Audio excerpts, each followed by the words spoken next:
আজকে তোমাদের physics class হবে। তো আজকে যদিও তোমাদের ম্যাথ ক্লাস করার কথা ছিল, তো তোমাদের এক সিনিয়র আপু তোমার হচ্ছে ম্যাথ এবং হায়ার ম্যাথ বইগুলো নিয়ে গেছে, যার কারণে তোমাদের ম্যাথ ক্লাসটা হচ্ছে না। তো আজকে তোমাদের ফিজিক্স ক্লাস হবে এবং আগামীকালকেও তোমাদের ফিজিক্স ক্লাস হবে। এবং আমরা আজকে এবং আগামীকালকে এই দুইটা ক্লাসে ফিজিক্স নিলে হচ্ছে আমাদের অধ্যায় 7টা শেষ হয়ে যাবে, অর্থাৎ আমাদের অধ্যায় 7 প্রায় শেষের দিকে। তো আমাদের আজকের আলোচ্য টপিক হচ্ছে প্রতিধ্বনি। এখন প্রতিধ্বনি জিনিসটা কি সেটা ভাইয়া বুঝাই দিচ্ছি। বোঝার আগে হচ্ছে তোমরা হচ্ছে এইখান থেকে এই পর্যন্ত ভাইয়া সংজ্ঞাটা লিখে রাখছি, এটা একটু লিখে নাও। প্রতিধ্বনির সংজ্ঞাটা একটু লিখে নাও। তো এখন আমরা প্রতিধ্বনি জিনিসটা বলতে আমরা কি বুঝি। তো তোমরা দেখবা যে আমরা খালি জায়গায় বড় পাহাড়ের সামনে যে যদি জোরে কেউ চিৎকার দেয়, এই কথাটা আবার তোমার কানে ফিরে আসে। তারপর বড় উঁচু বিল্ডিং এর সামনে যে যদি তুমি এভাবে করে হাতে তালি দাও, দেখবা যে তুমি একবার সাউন্ড করছো, কিছুক্ষণ পরে সাউন্ডটা আবার শুনতে পাবা। এই যে খেয়াল করো, আমরা একবার শব্দ করলে কিছুক্ষণ পরে আবার যে শব্দটা শুনতে পাই, এটাকে আমরা বলি হচ্ছে প্রতিধ্বনি। তো প্রতিধ্বনিটা কিভাবে শুনতে পাই, মনে করো এখানে একটা দেয়াল আছে, আমরা এখানে একটা দেয়াল চিন্তা করলাম। তো এই দেয়াল থেকে একটা নির্দিষ্ট দূরত্বে কেউ একজন দাঁড়ায় আছে। এখন এই লোকটা যখন এখান থেকে শব্দ করবে, তখন এই শব্দটা এসে দেয়ালে বাধা পাবে এবং এই বাধা পাওয়ার পরে এই শব্দটা আবার তার কাছে ফিরে আসবে। এই যে খেয়াল করো, এই যে দেখো প্রথমে শব্দটা কি করলো, গেল যে কোনো একটা প্রতিবন্ধকে, তোমরা এখানে এই চিত্রটা এঁকে রাখো, এটাকে লেখা হচ্ছে প্রতিবন্ধক। অর্থাৎ কোন একটা প্রতিবন্ধক বা প্রতিফলকও লিখতে পারো, প্রতিফলক, অর্থাৎ যেখানে শব্দটা বাধা পাবে। অর্থাৎ আমরা এইখান থেকে তুমি শব্দটা উৎপন্ন করছো, এই শব্দটা এসে এই দেয়ালে বা এই পাহাড়ে বা কোনো একটা উঁচু স্থানে বাধা পাবে, বাধা পেয়ে শব্দটা আবার তোমার কাছে ফিরে আসবে। ফিরে আসলে তুমি শব্দটা শুনতে পাও, এই শব্দটাকে আমরা বলি হচ্ছে প্রতিধ্বনি। তাহলে দেখো আমাদের বইয়ের ভাষায় কি বলা হচ্ছে, যে যখন কোনো প্রতিফলিত শব্দ মূল শব্দ থেকে আলাদা হয়ে মূল শব্দের, দেখো এখানে কি বলা হচ্ছে, পুনরাবৃত্তি করে। অর্থাৎ পুনরাবৃত্তি মানে কি, শব্দটা তো একবার আমি করে ফেললাম, সে তো চলে গেল, কিন্তু পুনরাবৃত্তি মানে কি, আমি আবার শুনতে পাই, তখন ওই প্রতিফলিত শব্দটাকে আমরা প্রতিধ্বনি বলি। তো খেয়াল করো, আমরা দেখলাম যে কোনো একটা শব্দ যখন আমরা কথা বলি, তা একটা দেয়ালে বা কোনো একটা বস্তুতে বাধাকে যখন আমাদের কাছে আসে, তখন হচ্ছে আমরা প্রতিধ্বনি শুনতে পাই।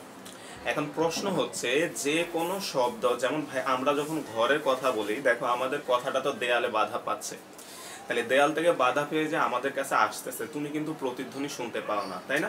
তাহলে আমরা বলতে পারি এখান থেকে যে আমরা যে কোনো শব্দ করলেই যে আমরা প্রতিধ্বনি শুনতে পাবো তা কিন্তু না। প্রতিধ্বনি তোমাকে শুনতে হলে তোমার এখানে কিছু কন্ডিশন মাথায় রাখতে হবে। প্রথম যে কন্ডিশনটা, সেটা হচ্ছে মানুষের শ্রবণানুভূতির হচ্ছে স্থায়িত্বকাল আছে, অর্থাৎ আমাদের মস্তিষ্কের একটা ধারণ ক্ষমতা আছে। সেটা কি, খেয়াল করো, আমরা এখন এটা লিখে দিছি, দেখো যে দেখো কোনো ক্ষণস্থায়ী শব্দ বা ধ্বনি কানে শোনার পর সেই শব্দের রেশ প্রায় 1/10 বা 0.1 সেকেন্ড যাবত আমাদের মস্তিষ্কে থেকে যায়। তাহলে খেয়াল করো, অর্থাৎ আমরা যখন একটা কথা বলি, আমাদের মস্তিষ্ক যখন সেটা রিসিভ করে 0.1 সেকেন্ড পর্যন্ত এটা মস্তিষ্কে থাকে। এর মাঝে যদি আরেকটা শব্দ চলে আসে, তখন মস্তিষ্ক আগের শব্দটা থেকে এই শব্দটাকে আলাদা করতে পারে না, যার কারণে তোমার মস্তিষ্ক কি করে না, পরের শব্দটা রিসিভ করতে পারে না। তাহলে এই জিনিসটা আমাদের এমসিকিউর জন্য খুবই ইম্পর্টেন্ট, যে মানুষের দেখো শব্দানুভূতির স্থায়িত্বকাল বলে, এই যে 0.1 সেকেন্ড, এটাকে শব্দানুভূতির স্থায়িত্বকাল বলে। এটা এমসিকিউর জন্য খুবই ইম্পর্টেন্ট, যে শব্দানুভূতির স্থায়িত্বকাল, তোমরা এটাকে একটু দাগ দিয়ে রাখতে পারবো লাল কলম দিয়ে, শব্দানুভূতির স্থায়িত্বকাল এটা কত, 1/10 সেকেন্ড বা 0.1 সেকেন্ড। এই কথার মানে হচ্ছে যে 0.1 সেকেন্ডের আগে যদি তোমার কানে আরেকটা শব্দ আসে, সেটা রিসিভ করতে পারে না। তাহলে তুমি খেয়াল করো, আমরা যখন কথা বলি, যে আমাদের কথাটা দেয়ালে যে আঘাত খাচ্ছে ঠিকই, এবং সে আমাদের কাছে আবার ফিরে আসতেছে, কিন্তু 0.1 সেকেন্ডের আগে সে আবার ফিরে আসতেছে, যার কারণে আমরা এরকম আবদ্ধ ঘরে হচ্ছে কি শুনতে পাই না, প্রতিধ্বনি শুনতে পাই না। তাহলে এইরকম যদি ব্যাখ্যামূলক প্রশ্ন আসে, যে কোনো শব্দের আমরা প্রতিধ্বনি শুনতে পাই না কেন, বা ছোট্ট একটা ঘরে আমরা প্রতিধ্বনি শুনতে পাই না কেন, তার উত্তরটা আমরা এভাবে দিতে পারি, যে আমরা যে কথাটা বলি সেটা 0.1 সেকেন্ডের আগে প্রতিধ্বনি হয়ে আমাদের কান মাথায় আবার ফিরে আসে, যার কারণে আমাদের মাথা বা মস্তিষ্ক সেটাকে কি করতে পারে না, রিসিভ করতে পারে না। আচ্ছা দেখো এই 0.1 সেকেন্ডের মধ্যে অন্য শব্দ কানে আসে তা আমরা আলাদা করে শুনতে পাই না। তাহলে খেয়াল করো, যেহেতু দর্শনানুভূতির স্থায়িত্বকাল শব্দানুভূতি 0.1 সেকেন্ড, তাহলে 0.1 সেকেন্ডের মধ্যে যদি অন্য শব্দ কানে আসে তা আমরা কি করতে পারি না, আলাদা করে শুনতে পাই না। আচ্ছা অর্থাৎ উৎস ও প্রতিফলকের দূরত্ব ন্যূনতম, এখানে ভাইয়া বানানটা একটু খেয়াল করো, আমাদের ন্যূনতম এমন রাখতে হবে যাতে এই দূরত্ব অতিক্রম করতে শব্দের 0.1 সেকেন্ড লাগে। অর্থাৎ আমরা যদি এই লেখাটার পরে আমরা যদি চিত্রটা আঁকি, খেয়াল করো একটা চিত্র আঁকো তোমরা, যে মনে করলাম আমাদের এখানে একটা প্রতিফলক আছে, এখানে একটা প্রতিফলক আছে, প্রতিফলক। এখন এইখান থেকে এই দূরত্বে কেউ একজন আমরা মনে করলাম এখানে দাঁড়ায় সে হচ্ছে শব্দ করলো, তাহলে এই ব্যক্তি থেকে তোমার প্রতিফলকের দূরত্বটা আমরা ধরে নিলাম হচ্ছে s। তাহলে তুমি খেয়াল করো তো, প্রতিধ্বনি যদি তুমি শুনতে চাও তাহলে কি হবে বলো তো, শব্দটা এখান থেকে এই দেয়ালে আসবে, দেয়াল থেকে তোমার কাছে আসবে। তাহলে তুমি একটু যদি চিন্তা করো যে শব্দটা কতটুকু দূরত্ব অতিক্রম করবে, খেয়াল করো তো, শব্দ প্রথমে এইখান থেকে এখানে আসবে, তাহলে দেয়ালে আঘাত করলো, তাহলে শব্দ কতটুকু দূরত্ব অতিক্রম করলো বলো তো, শব্দ উৎস থেকে প্রতিফলকে গেছে, তাহলে এইখান থেকে এখানে যেতে শব্দ s দূরত্ব অতিক্রম করলো। এরপরে প্রতিফলিত হয়ে শব্দ আবার তোমার কানে আসবে, তাহলে সে দেখো কি করলো, আবার s দূরত্ব অতিক্রম করলো। তাহলে বলো তো শব্দ টোটাল কতটুকু দূরত্ব অতিক্রম করলো, শব্দ টোটাল 2s দূরত্ব অতিক্রম করে। তাহলে খেয়াল করো, আমরা যদি লিখি যে প্রতিধ্বনি শোনার জন্য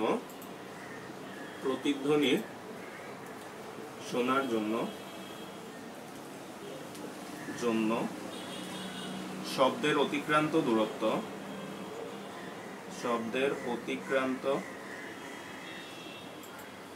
দূরত্ব সমান সমান s প্লাস s সমান সমান হচ্ছে 2s। অর্থাৎ প্রতিধ্বনি শোনার জন্য শব্দ কি করে, 2s পরিমাণ দূরত্ব অতিক্রম করে। এখন খেয়াল করো তো, শব্দটা এইখান থেকে শব্দ যে আবার এখানে ফিরে আসতে যদি 0.1 সেকেন্ডের কম লাগে, আমরা একটু আগে দেখছি, তাহলে তুমি কি করতে পারবা না বলো তো, তুমি প্রতিধ্বনি শুনতে পাবা না। তাহলে আমরা ধরে নিলাম যে প্রতিধ্বনি শোনার সময় প্রতিধ্বনি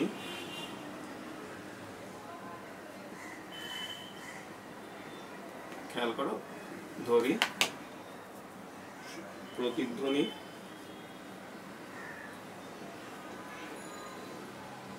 শোনার প্রয়োজনীয় সময়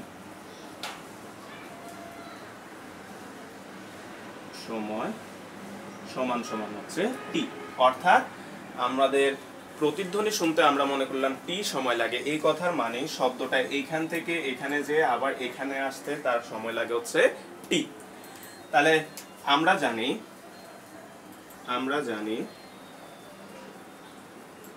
জানি খেয়াল করো তো, আমরা গতি অধ্যায়ে একটা সূত্র পড়ছিলাম যে শব্দ হচ্ছে সমবেগে চলে, তাহলে s = vt শব্দের জন্য এই সূত্রটা পড়ছিলাম। অর্থাৎ দূরত্ব সমান সমান হচ্ছে বেগ ইনটু হচ্ছে সময়।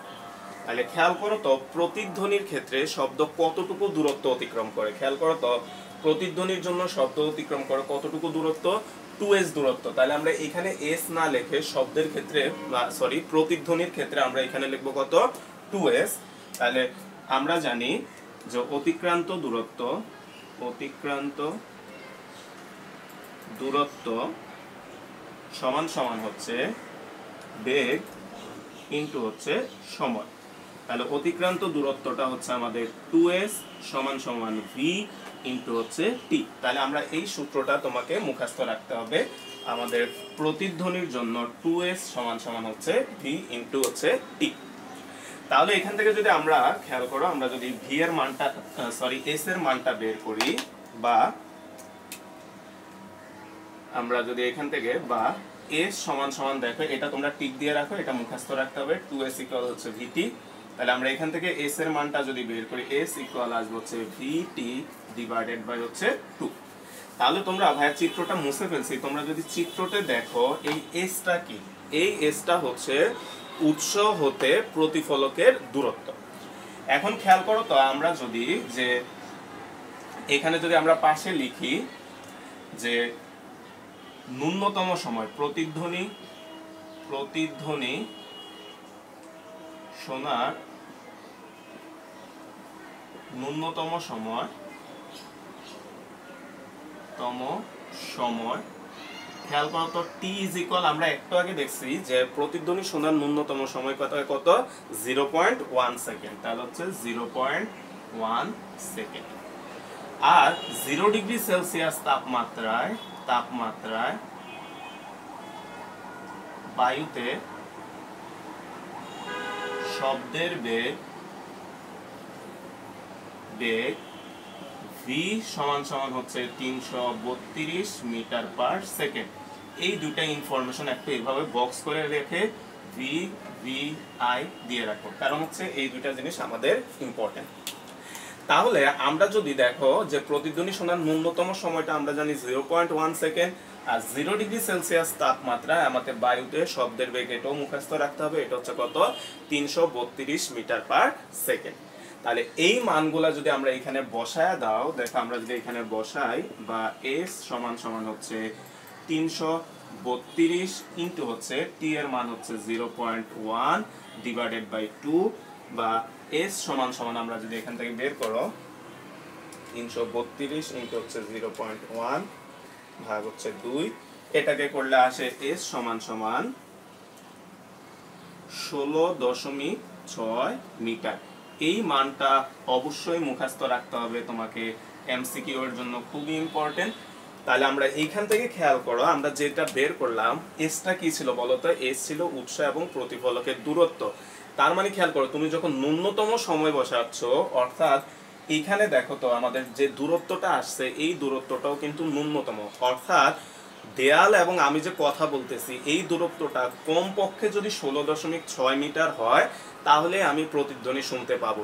এর চেয়ে কম দূরত্ব যদি হয় তাহলে শব্দ কি করবে, 0.1 সেকেন্ডের আগেই তোমার কানে ফিরে আসবে, ফলে তুমি মূল শব্দ এবং প্রতিধ্বনিটাকে আলাদা করতে পারবা না।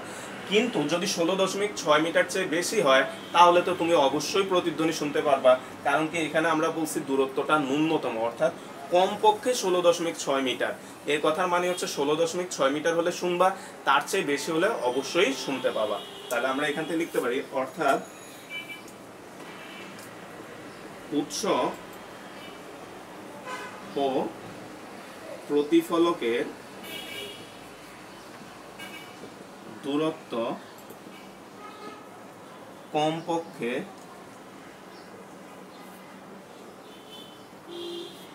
16.6 মিটার হলে প্রতিধ্বনি শোনা যাবে। প্রতিধ্বনি শোনা যাবে। এখন খেয়াল করো তো, এইখান থেকে আমরা একটা ব্যাখ্যামূলক প্রশ্নের উত্তর বলতে পারি যে আমরা যে ঘরে যে কথা বলতেছি আমরা কেন প্রতিধ্বনিটা শুনতে পাচ্ছি না। তার অ্যান্সার হচ্ছে, আমি যেখান থেকে কথা বলতেছি এই যে দেয়ালটা, এটা অবশ্যই 16.6 মিটার না, অনেক কম, যার কারণে আমরা কি করতে পারি না, এখান থেকে শব্দটা যে ব্যাক আসে আমাদের মস্তিষ্ক সেটাকে আর আলাদা করতে পারে না, যার কারণে আমরা প্রতিধ্বনি শুনতে পাই না।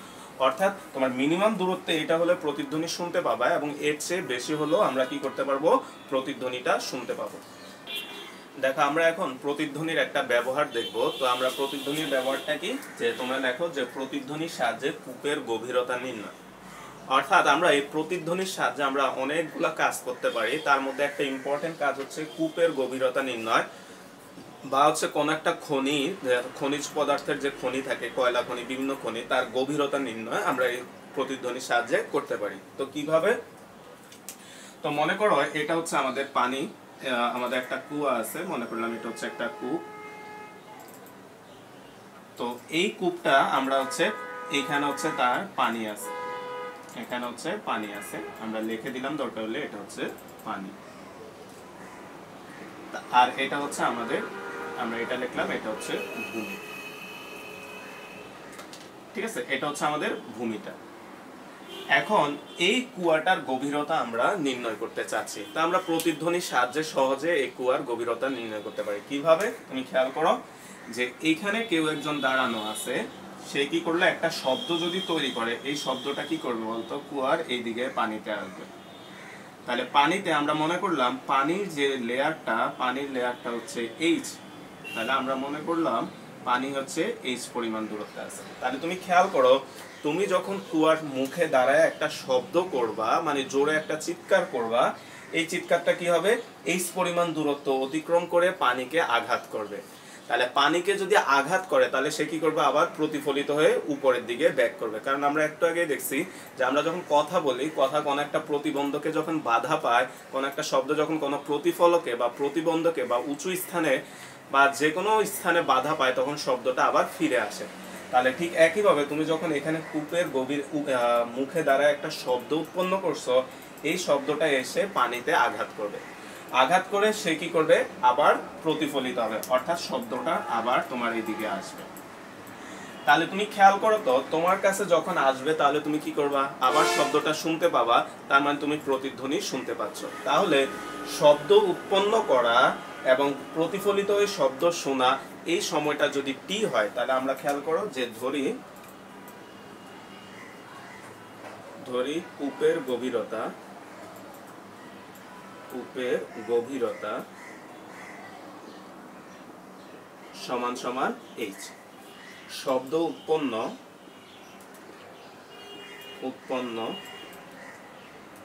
ও প্রতিধ্বনি শোনার মধ্যবর্তী সময়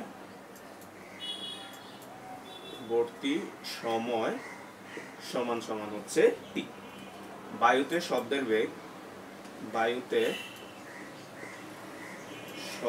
বেগ ভি হলে, খেয়াল করো তো, আমরা ধরে নিছি এইখানে যে বায়ুটা আছে কুয়ার মাঝখানে, এখানে যে শব্দটা যাচ্ছে এই শব্দের বেগটা আমরা ভি ধরে নিছি। তাহলে খেয়াল করো, একটু আগে আমরা দেখছি যে প্রতিধ্বনির জন্য যে সূত্রটা সেটা কি ছিল, 2s সমান সমান হচ্ছে vt। তাহলে খেয়াল করো তো, s বলতে কি বলতে, s বলতে এই দূরত্বটা। তাহলে আমরা এই ক্ষেত্রে আমরা লিখতে পারি যে আমরা জানি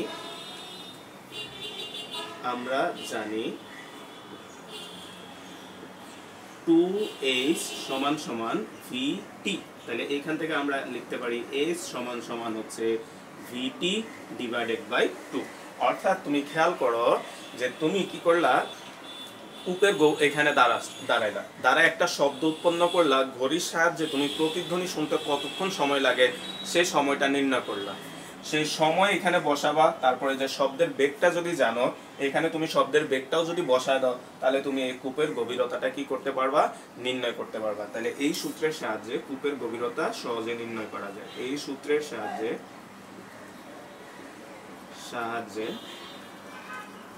সহজে কূপের গভীরতা নির্ণয় করা যায়। কূপের গভীরতা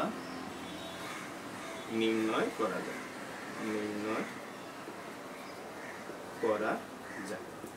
এখন খেয়াল করো তো, আমাদের যে পানির যে স্তরটা, এই উচ্চতাটা যদি 16.6 মিটার চেয়ে কম হয়, দেখো একটা আরেকটা ইম্পর্টেন্ট কথা, এই গভীরতাটা যদি 16.6 মিটারের চেয়ে কম হয়, তাহলে তুমি প্রতিধ্বনি শুনতে পাবা কিনা, তার উত্তর হচ্ছে না।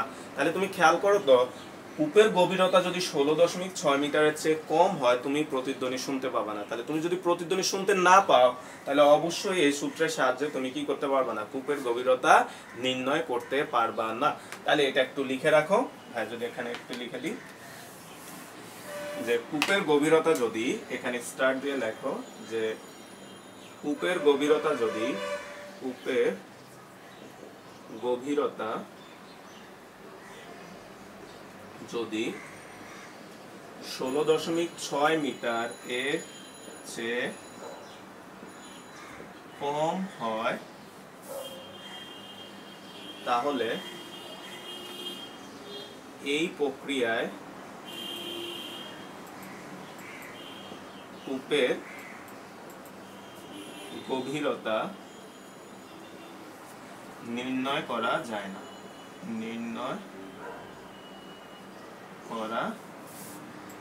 যাবে না। তাহলে খেয়াল করো যে আমাদের কূপের গভীরতাটা যদি 16.6 মিটারের চেয়ে কম হয় তাহলে আমরা কূপের গভীরতাটা নির্ণয় করতে পারবো না। কারণ হচ্ছে 16.6 মিটারের চেয়ে কম হলে তো তুমি প্রতিধ্বনি শুনতে পাবা না, আর প্রতিধ্বনি যদি শুনতে না পাও অবশ্যই তুমি প্রতিধ্বনির সূত্রটা ব্যবহার করতে পারবে না। তো তোমরা এখন একটা প্রশ্ন লেখো, আমরা যে জিনিসগুলো পড়াইছিলাম। তো ভাইয়া প্রশ্নটা বলতেছি, আমরা একটা ম্যাথ করাবো। নদীর এক পারে দাঁড়িয়ে এক ব্যক্তি হাততালি দিল। নদীর এক পারে দাঁড়িয়ে এক ব্যক্তি হাততালি দিল। ওই শব্দ নদীর অপর পার থেকে ফিরে এসে 1.5 সেকেন্ড পর প্রতিধ্বনি শোনা গেল। তাহলে খেয়াল করো, ওই শব্দ নদীর অপর পার থেকে ফিরে এসে 1.5 সেকেন্ড পর প্রতিধ্বনি শোনা গেল। ওই সময় বায়ুতে শব্দের বেগ 340 মিটার পার সেকেন্ড হলে নদীর প্রস্থ কত? ওই সময় বায়ুতে শব্দের বেগ 340 মিটার পার সেকেন্ড হলে নদীর প্রস্থ কত? তাহলে খেয়াল করো, আমরা যদি এই ম্যাথটা করি সমাধান, তো তোমাদের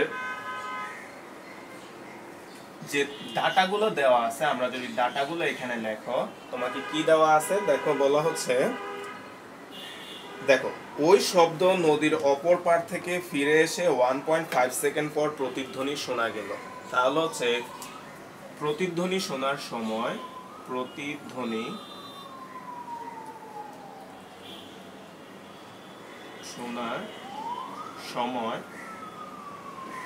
t is equal হচ্ছে 1.5 সেকেন্ড। তারপরে তোমাকে বলা হচ্ছে শব্দের বেগ হচ্ছে 340 মিটার পার সেকেন্ড। শব্দের বেগ v is equal হচ্ছে 340 মিটার পার সেকেন্ড।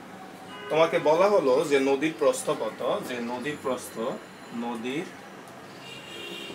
প্রস্থ এটাকে মনে করো আমরা s ধরে নিলাম, s ইকুয়াল হচ্ছে কত। তাহলে ভাইয়া যদি জিনিসটা একটু বুঝায় দিই, তোমরা চাইলে একটু কোথাও একটা ফিগার এঁকে রাখতে পারো। মনে করলাম এ হচ্ছে আমাদের নদীটা, এই দূরত্বটা হচ্ছে তোমার s। এখানে কেউ একজন শব্দ যদি উৎপন্ন করে, শব্দটা এই পারে কিছুতে বাধা খেয়ে আবার তার কাছে ফিরে আসলো। তাহলে খেয়াল করো তো শব্দটা কতটুকু দূরত্ব অতিক্রম করছে বলো তো? 2s দূরত্ব অতিক্রম করছে। আর এইখান থেকে যে আবার শব্দটা ফিরে আসতে তোমাকে বলে দিছে t সময় লাগে। তাহলে আমরা জানি 2s ইকুয়াল হচ্ছে vt। তাহলে আমরা এখান থেকে s সমান সমান লিখতে পারি হচ্ছে vt ডিভাইডেড বাই 2, বা s সমান সমান v এর মান বলে দিছে দেখো 340 ইনটু t এর মান হচ্ছে 1.5 ডিভাইডেড বাই 2। তাহলে সুতরাং আমরা যদি এখান থেকে s এর মানটা বের করি, তাহলে হচ্ছে 340 ইনটু হচ্ছে 1.5 ভাগ হচ্ছে 2, এটা করলে 255 মিটার। তাহলে হচ্ছে 255 মিটার। তাহলে সুতরাং অতএব নদীর প্রস্থ 255 মিটার। তো খেয়াল করো, আমরা এইখান থেকে যে ম্যাথগুলো আছে, ম্যাথগুলো অত্যন্ত সহজ। তোমাদের এইখানে একটা ব্যাপারে কনফিউশন লাগতে পারে, ভাই ওটা আরেকটু ক্লিয়ার করে দিই। তোমরা খেয়াল করো, যে জায়গায় আমরা এই সূত্রটা লিখছো ওই পেজটাতে যাও, যেখানে 2s সমান সমান হচ্ছে vt, এই সূত্রটা যেখানে লিখছো সেখানে যাও। যে t এর পরিচয়টা একটু ভালো করে লিখে নাও। t হচ্ছে শব্দ উৎপন্ন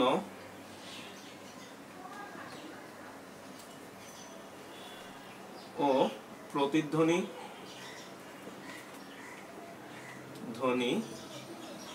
শোনার মধ্যবর্তী সময়।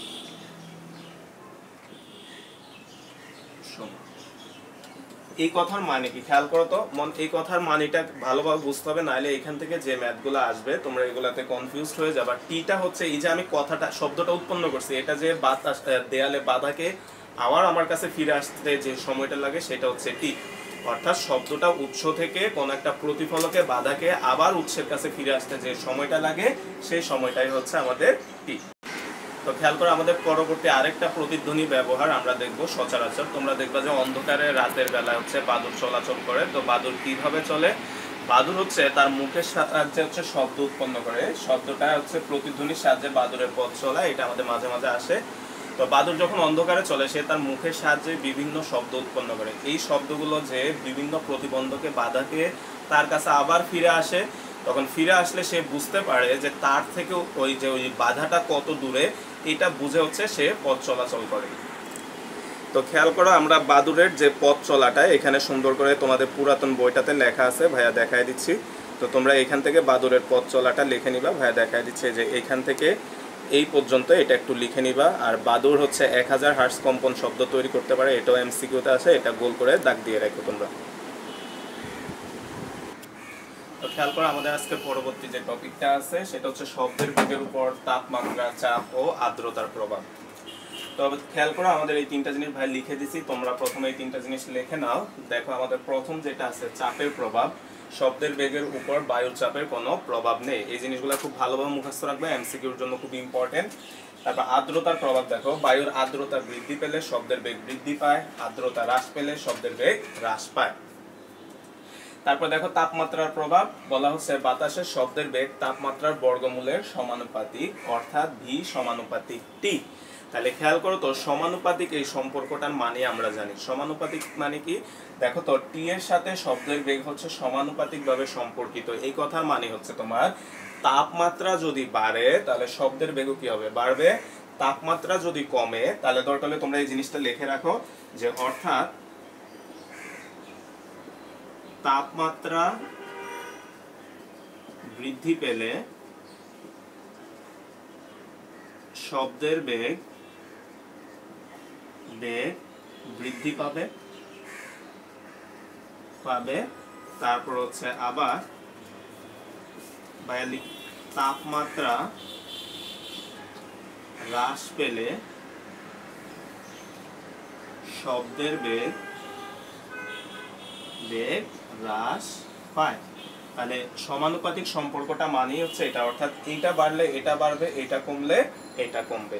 এখন এখান থেকে আমাদেরকে আরেকটা লাইন একটু মুখস্থ রাখতে হবে তোমাদের এমসিকিউর জন্য। এটা একটু যে 1 ডিগ্রি সেলসিয়াস বা 1 কেলভিন বা প্রতি কেলভিন বা 1 কেলভিন তাপমাত্রা বৃদ্ধির জন্য শব্দের বেগ বায়ুতে শব্দের বেগ 0.6 মিটার পার সেকেন্ড বৃদ্ধি পায়। এই জিনিসটা একটু মুখস্থ রাখবে, এটা এমসিকিউর জন্য ইম্পর্টেন্ট। যে আমাদের ঠিক আছে যে 1 ডিগ্রি সেলসিয়াস বা 1 কেলভিন তাপমাত্রা যদি বৃদ্ধি পায় তাহলে বায়ুতে শব্দের বেগটা কত বৃদ্ধি পায়? 0.6 মিটার পার সেকেন্ড বৃদ্ধি পায়। তো খেয়াল করে এখন যদি আমরা আসি যে আমরা জানি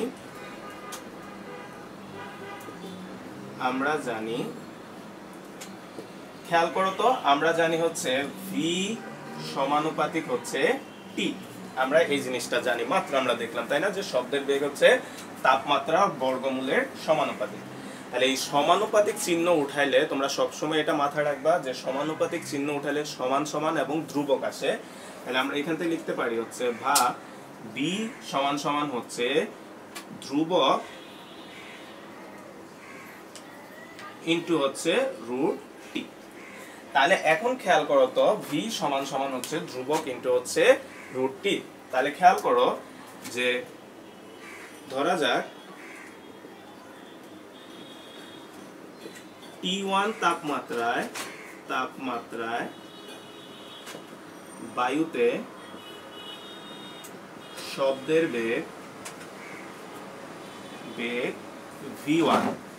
তাহলে খেয়াল করো তো T1 তাপমাত্রায় বায়ুতে শব্দের বেগ যদি v1 হয় তাহলে আমরা এখান থেকে এই সূত্রটা থেকে আমরা লিখতে পারবো হচ্ছে সুতরাং v1 সমান সমান হচ্ছে ধ্রুবক ইনটু হচ্ছে রুট T1। তাহলে এটাকে মনে করো আমরা 1 নাম্বার সমীকরণ দিলাম। আবার T2 তাপমাত্রায় বায়ুতে শব্দের বেগ v2, তাহলে আবার এই সূত্র অনুসারে আমরা লিখতে পারবো হচ্ছে সুতরাং v2 সমান সমান হচ্ছে ধ্রুবক ইনটু হচ্ছে রুট t2। এটাকে আমরা 2 নম্বর সমীকরণ দিলাম। তাহলে খেয়াল করো তো, আমরা সমীকরণ 2 কে যদি আমরা সমীকরণ 1 দ্বারা ভাগ করি, খেয়াল করো যে এখন 2 ভাগ হচ্ছে 1 বা 1 ভাগ 2 করো, তোমার যেটা ইচ্ছা, সমস্যা নাই। 1 ভাগ 2 যদি আমরা করি তাহলে দেখো v1 ডিভাইডেড বাই v2 সমান সমান হচ্ছে ধ্রুবক ইনটু হচ্ছে রুট t1 ডিভাইডেড বাই ধ্রুবক ইনটু হচ্ছে রুট t2। তাহলে তুমি খেয়াল করো তো, ধ্রুবক ধ্রুবক তোমার কাটা চলে যাবে, তাহলে কাটা যাওয়ার পরে এখানে কি থাকে আমরা যদি একটু লিখি, তাহলে এখানে থাকে হচ্ছে বা v1 ডিভাইডেড বাই v2 সমান সমান হচ্ছে রুট t1 ডিভাইডেড বাই হচ্ছে রুট t2। তাহলে আমরা দুইটা রুটকে একসাথে করে এখান থেকে লিখতে পারবো, সুতরাং v1 ডিভাইডেড বাই v2 সমান সমান হচ্ছে রুট t1 ডিভাইডেড বাই হচ্ছে t2। এটা আমাদেরকে সূত্র হিসাবে মুখস্থ রাখতে হবে, এটাকে বক্স করে রাখো। তাহলে হচ্ছে আমাদের v1 বাই v2 সমান সমান হচ্ছে রুট t1 বাই t2। অর্থাৎ আমরা এই সূত্রটা ব্যবহার করে একটা টেম্পারেচারে আমরা শব্দের বেগ জানলে আরেকটা টেম্পারেচারে শব্দের বেগ কত হবে আমরা এই সূত্রটার সাহায্যে আমরা সহজে বের করে নিতে পারবো। এবং এই সূত্রটা আমাদের সিকিউ এর জন্য আমরা আগামীকালে এগুলো করাবো, খুবই ইম্পর্টেন্ট একটা সূত্র।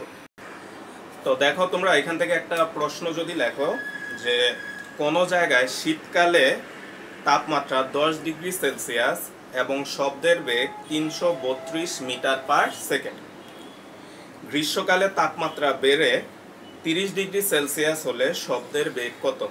তাহলে ভাই প্রশ্নটা আরেকবার বলতেছি, তোমরা একটু মিলায় নাও।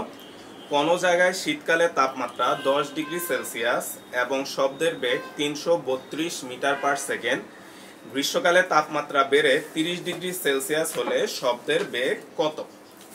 তাহলে আসো আমরা যদি এই ম্যাথটা দেখি, তাহলে হচ্ছে এখানে প্রাথমিক তাপমাত্রা বা শীতকালে তাপমাত্রা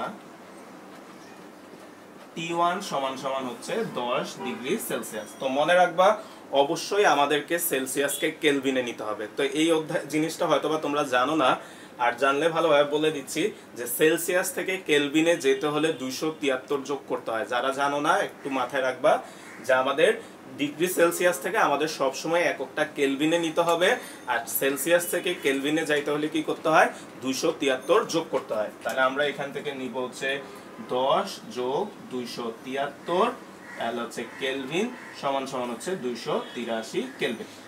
আর গ্রীষ্মকালে তোমার তাপমাত্রা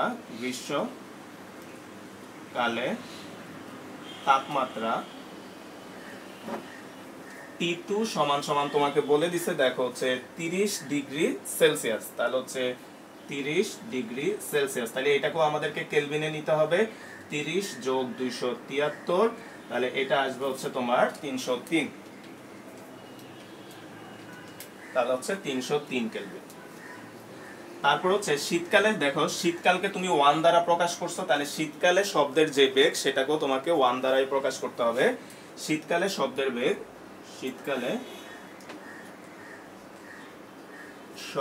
বেগ v1 সমান সমান 332 মিটার পার সেকেন্ড তোমাকে বলে দিছে। তোমাকে বের করতে বলছে হচ্ছে গ্রীষ্মকালে শব্দের বেগ। তাহলে খেয়াল করো তো, আমরা গ্রীষ্মকালকে তুমি 2 দ্বারা প্রকাশ করছো, তাহলে এটা হচ্ছে v2 ইকুয়াল হোয়াট? তাহলে আমরা জানি v1 ডিভাইডেড বাই v2 সমান সমান হচ্ছে root over t1 divided by হচ্ছে t2। তো তুমি খেয়াল করো তো, তুমি v2 এর মানটা বের করবা, তাহলে আমরা উভয় পক্ষকে যদি উল্টায় দাও তাহলে এখানে আসবে হচ্ছে v2 ডিভাইডেড বাই v1 সমান সমান হচ্ছে root over t2 divided by হচ্ছে t1, বা v2 সমান সমান হচ্ছে v1 root over t2 divided by হচ্ছে t1। তাহলে এখানে মানগুলো বসায় দাও, তাহলে v2 সমান সমান 332 রুট ওভার t2 এর ভ্যালু দেওয়া আছে দেখো 303 ডিভাইডেড বাই t1 এর ভ্যালু হচ্ছে 283, তাহলে এখান থেকে আমরা মান বসাইলে V2 এর মান আসে হচ্ছে 343.5 মিটার পার সেকেন্ড। তাহলে লেখো যে অতএব গ্রীষ্মকালে বায়ুতে শব্দের বেগ 343.5 মিটার পার সেকেন্ড। তো তুমি একটু খেয়াল করো তো, আমাদের শীতকালে শব্দের বেগ চেয়ে গ্রীষ্মকালে শব্দের বেগটা বেশি আসছে। তো এটা খুবই ইম্পর্টেন্ট একটা ব্যাখ্যামূলক প্রশ্ন। আমরা আজকে এই ব্যাখ্যামূলক প্রশ্নটা বলে ভাইয়া শেষ করব। তোমরা একটু লেখো যে শীতকালের চেয়ে গ্রীষ্মকালে শব্দের বেগ বেশি কেন, ব্যাখ্যা করো। ভাই আরেকবার বলতেছি, শীতকালের চেয়ে গ্রীষ্মকালে শব্দের বেগ বেশি কেন, এটা ব্যাখ্যা করো। তো ব্যাখ্যাটা ভাইয়া তোমাদেরকে একটু পরে বই থেকে দেখাই দিচ্ছি। ভাই এখানে একটু যদি বুঝায় দিই, বলতে আমরা জানি যে শব্দের বেগ v সমানুপাতিক হচ্ছে t। তো তুমি খেয়াল করো তো, শীতকালের চেয়ে গ্রীষ্মকালে তাপমাত্রা কি হয়, বেশি হয়। তাহলে তাপমাত্রা যদি বাড়ে শব্দের বেগটাও কি হবে, বেড়ে যাবে। অর্থাৎ শীতকালের চেয়ে গ্রীষ্মকালে যেহেতু তাপমাত্রা বেশি, যার কারণে শীতকালের চেয়ে তোমার গ্রীষ্মকালে শব্দের বেগটাও কি হয়, বেশি হয়। আবার শীতকালে বায়ুটা কিছুটা শুষ্ক থাকে, আর গ্রীষ্মকালে বায়ুটা কিছুটা কি থাকে বলতো, ভিজা থাকে। আমরা আজকে একটু আগেই দেখছিলাম যে আর্দ্রতা মানে হচ্ছে বায়ু কতটুকু শুষ্ক বা বায়ু কতটুকু ভিজা, তার পরিমাপটাকে আমরা বলি আর্দ্রতা। আমরা একটু আগে দেখছি যে আর্দ্রতা বাড়লে, অর্থাৎ বায়ু যদি ভিজা হয় তাহলে তোমার হচ্ছে শব্দের বেগ বাড়ে, আর বায়ু যদি শুষ্ক হয় তাহলে শব্দের বেগ হচ্ছে কমে। তাহলে তুমি খেয়াল করো তো, শীতকালে বায়ুটা থাকে শুষ্ক, কিন্তু গ্রীষ্মকালে বায়ুটা থাকে হচ্ছে ভিজা। কারণ কি, তোমার বৃষ্টি হয়, এই হয়, যার কারণে আমাদের বায়ুটা কিছু পরিমাণ ভিজা থাকে। যার কারণে দেখা যায় যে শুষ্ক বায়ু থেকে ভিজা বায়ুতে যেহেতু শব্দের বেগ বেশি, যার কারণে আমাদের গ্রীষ্মকালে শব্দের বেগটা কি হয়, বায়ুতে বেশি হয়। তো দেখো এখানে হচ্ছে ভাইয়া যে প্রশ্নটা বললাম যে শীতকাল অপেক্ষায় বর্ষাকালে বা গ্রীষ্মকালে শব্দের বেগ বেশি কেন, তার অ্যান্সারটা এখানে দেওয়া আছে, সুন্দর করে সাজায় তোমরা এটা একটু লিখে নিও। আর এই প্রশ্নটা তোমাদেরকে যদি ভাইয়া একটু দেখাই, দেখো এটা হচ্ছে তোমাদের সকল বোর্ড 2018 সালে আসছে। তো তোমরা এটার সাথে একটু বোর্ড নাম্বারটা লিখে রাখতে পারো। এই ব্যাখ্যামূলক প্রশ্নটার সাথে তোমরা জাস্ট এই ব্যাখ্যামূলক প্রশ্নটা লেখো, অন্য প্রশ্নগুলো ভাইয়া অন্য সময় করাবো। তো তোমরা খেয়াল করো, এখানে সৃজনশীল কিছুই লেখা লাগবে না, কারণ আমরা এগুলো পরে করাবো। তোমরা জাস্ট খ নম্বরে ব্যাখ্যামূলক প্রশ্নটা লেখো। এটা আসছে যশোর বোর্ড 2019-এ। দেখো, শব্দের বেগ বায়ুর আর্দ্রতার উপর নির্ভরশীল কেন, ব্যাখ্যা করো। তো ব্যাখ্যাটা এইখান থেকে দেখো এই পর্যন্ত লেখা আছে, তোমরা হচ্ছে এটা একটু লিখে নিও। তো খেয়াল করো, এই সৃজনশীলটা ভাইয়া আগামী ক্লাসে করে দিব। এখান থেকে আমরা আগামী ক্লাসটা শুরু করব। তোমরা সৃজনশীল পুরাটা লেখো, শুধু ক নাম্বারটা বাদ দিবা, কারণ হচ্ছে আমরা ক নাম্বার সৃজনশীলটা এখনও পড়াই নাই।